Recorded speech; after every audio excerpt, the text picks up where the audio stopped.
Poďme sa ponoriť do príbehu o chorobe, ktorá bola taká rýchla a desivá, že dokázala v priebehu pár dní vyhladiť celé rodiny a osady. Pre ľudí na Kisuciach v 19.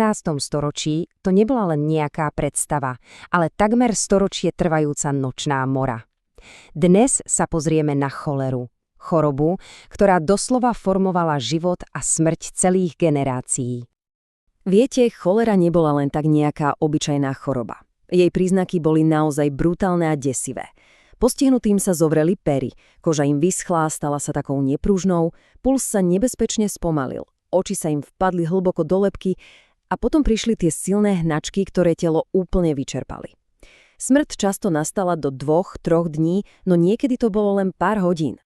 Tento citát, myslím, presne vystihuje, prečo bola cholera takým obrovským postrachom. Tá rýchlosť a ten rozsah boli jednoducho nepredstaviteľné. Nebol to nejaký pomalý úpadok, bola to skôr blesková búrka, ktorá sa prehnala komunitou a zanechala za sebou len ticho a obrovský smútok.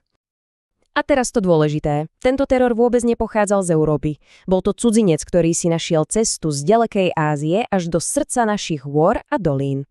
A zmenil tu úplne všetko. Táto časová os nám ukazuje, akou neuveriteľnou rýchlosťou sa choroba šírila. Z Indie sa cez Perziu a Rusko dostala až do Poľska a odtiaľ priamo k nám, do strednej Európy. A ako?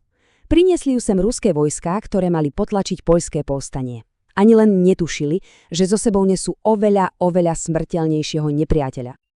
Keď cholera v roku 1831 udrela prvýkrát, spoločnosť zachvátil absolútny chaos.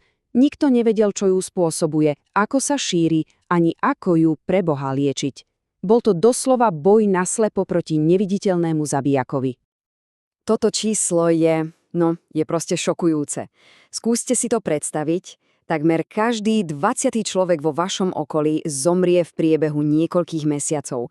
To je obrovská ľudská daň, ktorú si hneď tá prvá vlna vyžiadala a ktorá zanechala hlboké jazvy na celej spoločnosti. A keď sa pozrieme na lokálnu úroveň, tá katastrofa bola ešte zjavnejšia. Pozrite sa na ten skok v Čadci. Z bežných 132 úmrtí v roku 1830 na neuveriteľných 447 o rok neskôr. To je viac ako trojnásobný nárast. Tento graf presne vizualizuje tú skazu, o ktorej sa tu bavíme. Spoločnosť na to reagovala vlastne dvoma spôsobmi, no žiaľ ani jeden nebol účinný. Úrady nariadili uzatvorenie hraníc, zákazy zhromažďovania a chlórovanie studní. Obyčajní ľudia sa medzi tým v zúfalstve utiekali k vlastným metódam, jedli viac mäsa v nádeji, že to zastaví hnačku, potierali sa oktom alebo sa modlili a platili omše. Obe strany jednoducho tápali v tme. A ak si vtedy niekto myslel, že rok 1831 bol len nejakou jednorázovou tragédiou, tak sa veľmi mýlil. Bol to len začiatok. Cholera sa stala opakujúcou sa nočnou morou, ktorá sa vracala znova a znova. Táto časová os ukazuje tú neúprosnú cyklickosť, každých pár rokov sa ten strach vracal. V roku 1849 ju opäť priniesli ruskí vojaci, v 55. bola mylne označovaná za úplavicu, v 60. rokoch udrela dokonca dvakrát za sebou a v roku 1873 prišla jedna z najhorších vln vôbec. A z tohto zúfalstva a nevedomosti samozrejme vznikali úplne bizarné teórie a liečby. Ľudia verili, že špeciálny prsteň obnoví elektrinu v tele. Iní zahrabávali svojich blízkych až po krk do hnoja. Dokonca sa verilo, že opilci sú v bezpečí, lebo alkohol im vraj pomiešal vnútornosti. To len ukazuje na tú úplnú absenciu akéhokoľvek vedeckého poznania. Epidémia v roku 1855 je obzvlášť metúca. V matrikách sa zrazu objavuje obrovské množstvo úmrtí na dizentériu, teda úplavicu, zatiaľ čo cholera je spomínaná len tak okrajovo. Je celkom možné, že kňazi a úradníci úmyselne zamieniali diagnózy, aby predišli panike, alebo že tie príznaky boli v tej dobe naozaj veľmi podobné. No, každá temnota raz skončí. A práve tie najhoršie tragédie nakoniec podnietili vedecké bádanie a zrod moderného verejného zdravotníctva. Prišiel bod zlomu. Tým kľúčovým bodom sa stal rok 1873. Táto vlna bola taká zničujúca.